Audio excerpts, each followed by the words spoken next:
Okay, so we get a lot of questions about a lot of the silly jargon terms that banks come back to us with, and they've got a multitude of them. So today we're just going to run through 20 of the really common ones that you'll probably come up against, or that someone might send you in an email, or you might have a question about. Hopefully this is helpful to you.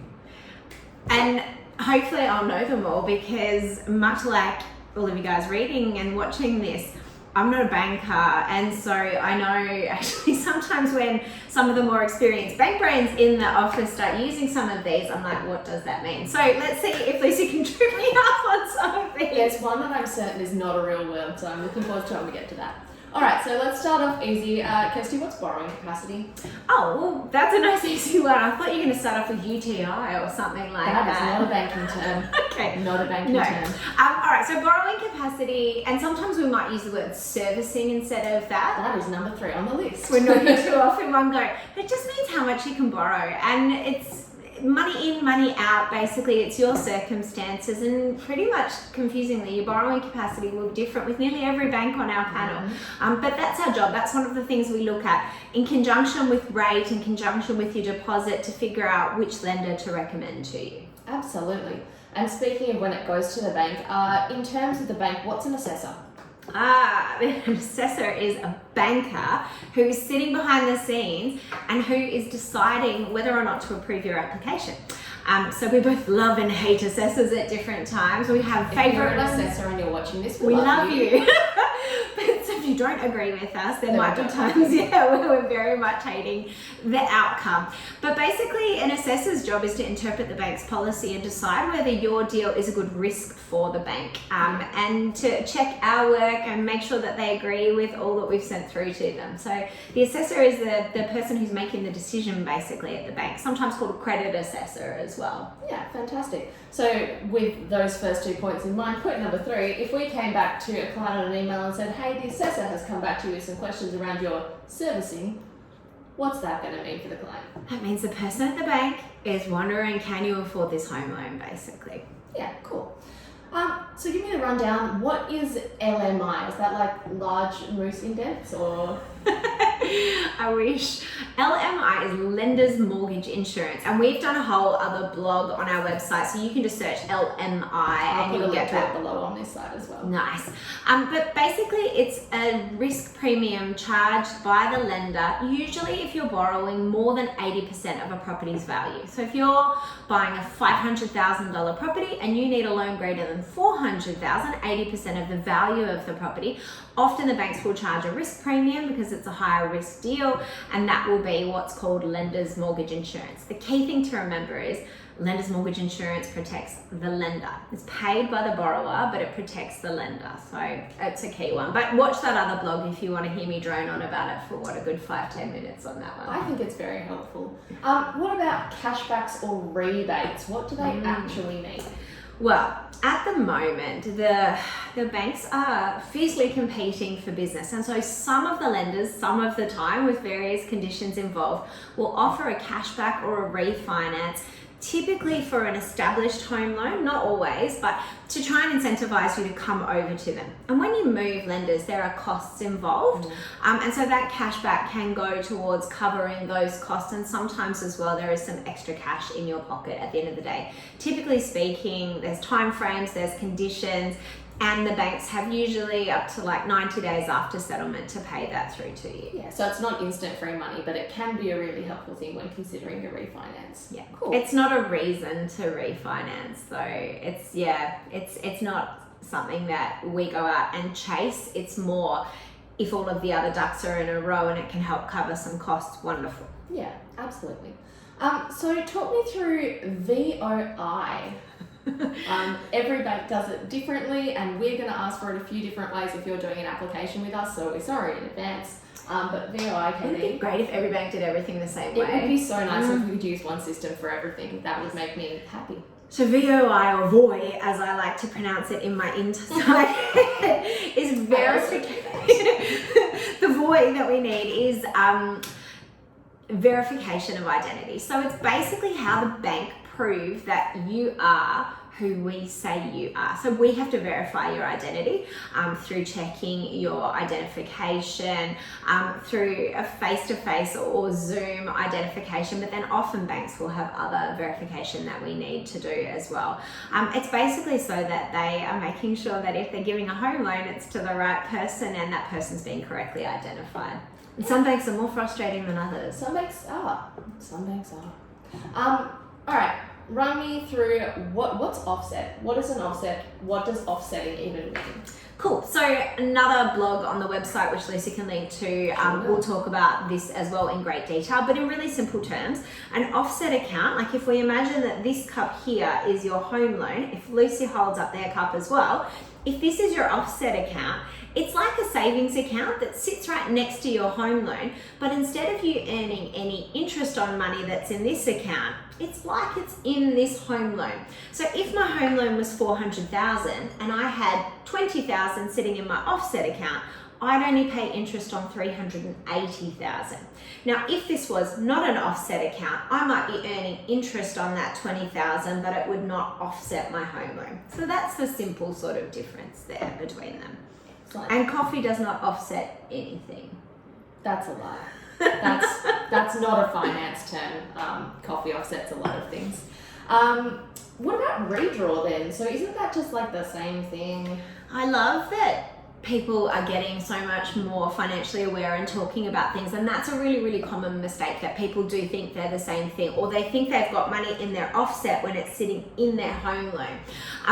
Instead of money sitting in a separate account, money that's sitting in your home loan that's over and above the minimum repayments and available to be drawn back out, that's your redraw. So if instead of having my $20,000 in savings in that side account, I just had it in my home loan, I'd still be paying interest on $380,000, and it would still be available to redraw from my home loan, provided I had redraw facilities on that home loan, which most basic home loans do.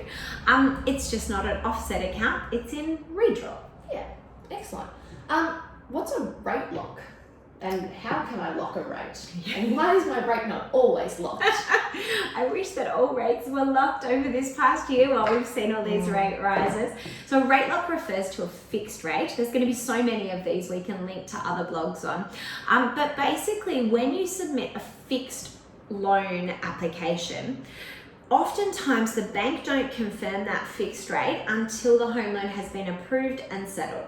So that might be 45 days, 60 days, 90 days, 120 days from when the loan was actually submitted. So if rates are rising and changing during that time, and fixed rates change on a daily basis, what you can do is you can pay a fee with most lenders to rate lock, to guarantee you that rate when you submit the deal so that you get it at settlement. There's timeframes associated with it. There's a fee associated with it, which might vary from $750, or it might be a percentage of the home fee. And we've actually got a guide to all the different banks' fixed rates on a blog that Lucy can link to. But it's just something to think about. I mean, a fixed rate is like an insurance policy. Tamika on our team always says that. It's a really good way of looking at it. Fixed rate's an insurance policy. So if you're very concerned about rates changing, it's a great thing. And if you're really concerned about them changing prior to settlement, then you can rate lock in and pay for it. But as with anything with the banks, any extra special features, you're going to pay for it. Cool. So with that rate lock, and I've locked in and I fixed my rate, then I'm getting something called a revert rate when that expires. What's that and why is it so high? Yeah. So and why does the bank keep telling me I have to pay it, even though you've already said that you're going to find me a better rate because you're an awesome broker? Yeah. So one thing we do is we'll diarise when your fixed rate is going to expire, and then we go to the bank and we renegotiate, because revert rates are typically rubbish. I did have a client that I was on the phone to yesterday who was with one of the big 4 banks, and they said, do we even need to do our check-in, because the bank has actually already emailed me a rate offer, and the rate offer, that revert rate that the bank had emailed them, was 1.5% higher than what we had negotiated. So we don't want to just let a fixed loan lapse into a revert rate.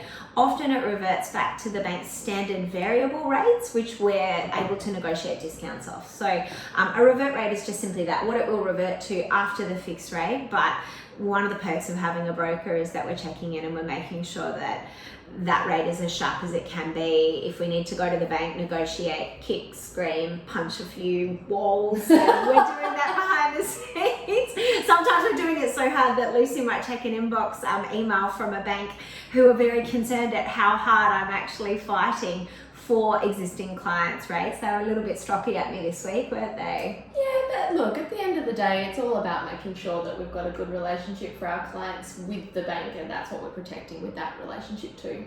And we're lucky to have really cool contacts at our banks for the most part. And we are, and not every bank will continue giving you the new to bank rate after you sign up with them. Unfortunately, that's how banks make their margins, but our job is to make sure that we're squeezing them as hard as we can for you so that we're protecting you not only during the process, not only at the beginning of the process, but right throughout it. Because left unchecked, you've signed up for a 30-year home loan. We don't want to leave that interest rate just floating in the wind at the bank's discretion during that time. Yeah, cool. Next one is a word I'm actually certain that is made up. I don't think this is a real word, but it's come through on several emails. This isn't for them, this is for me. What is indebtedness, and why does that sound fake? I thought we've skipped number 11. No, I've got a plan. So I was like, this is a made up caffeine's word. kicking in. Shout out to the guys at Amelia. Indebtedness. Wow. Interesting. I didn't actually review the list beforehand, and so this one has come out of nowhere.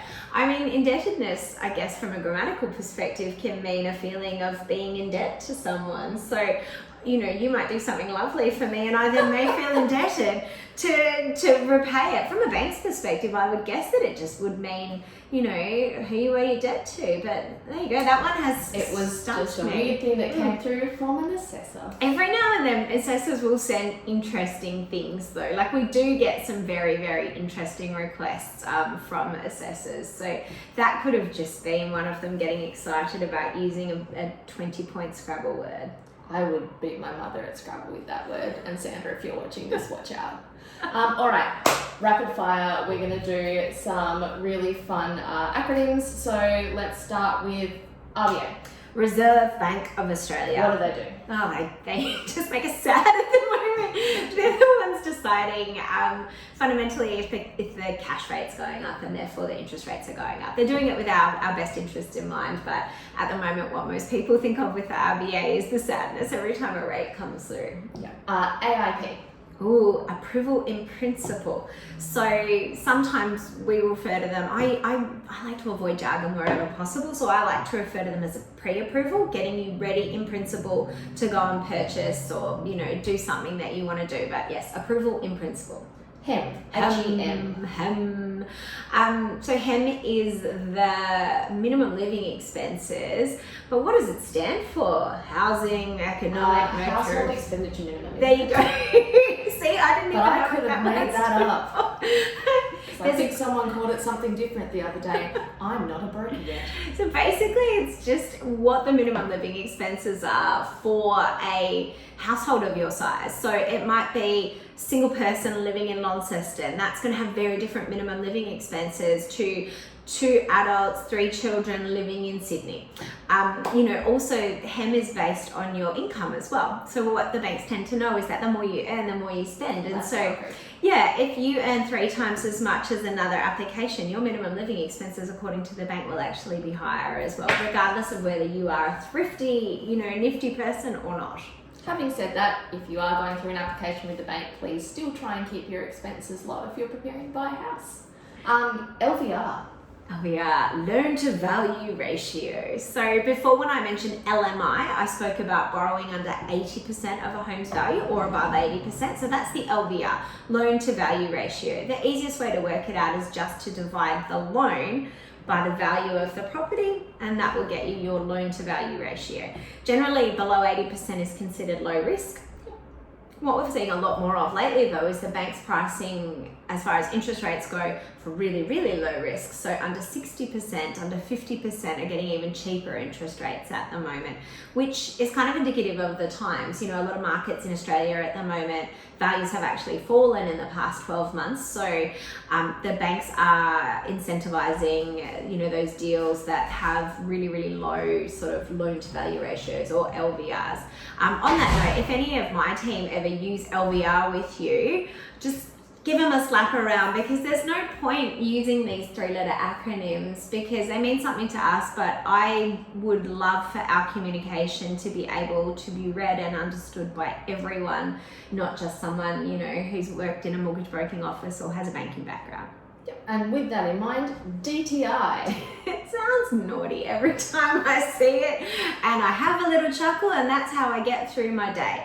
But a DTI is a debt to income ratio, and it's not at all naughty unless you're being naughty. So basically what it means is the amount of debt you've got compared to the amount of income you've got. It's a very, very simple measure of borrowing capacity, and sometimes even if using the bank's very, very fancy calculators, a deal works. It shows that there's borrowing capacity or servicing if it fails debt to income. So let's use a very simple example. One person who earns $50,000 a year and has a $400,000 home loan, that's a debt to income ratio of 8. That deal would fail on most lenders. Most lenders need to see a 6 or an under for DTI. Yes. Cool, so that's a rapid fire over. I've just got a couple more. I'm not good at rapid fire. Like, here's 17 minutes about why DTI is different to others. And when we get off camera, I'm going to ask you which letter in that you swapped to make it naughty, because there's a couple of combinations and they're all funny. All right, what's the assess rate? Yeah, so the assess rate or the assessment rate is basically what the bank is going to pretend your interest rate is, so that they can make sure that you get a home loan that you can afford now and into the future. Typically speaking, it's anywhere between 2.5-3% higher than what the actual interest rate is. So if the interest rate is 6%, the bank might be assessing your ability to repay 9%. Yeah. So that's that fun conversation that we often have where people are like, I can pay my home loan, I've been paying it in rent, or I've been doing that. And it's like, yes, but we have to show more. Another fun word to include in there, and we do have a great blog on it, is propensity. Propensity is a really fun one, and it ties in really well with assessment rate, because you need to show that you have a propensity or an ability to be making repayments that are commensurate or that are in line with what your actual home loan repayments are going to be. Just big words, huge words. All the, you know, the vocab points that we can get on this one. What's the settlement phase? Settlement phase is usually the phase from when your home loan has been approved right through until settlement. So, you know, you've got lawyers or banks preparing loan documents, you've got quotes from us coming out for personal insurances. You should have your insurance in place if you are purchasing a property, or if you're refinancing, you'll be changing the insurance over to register the new bank on there.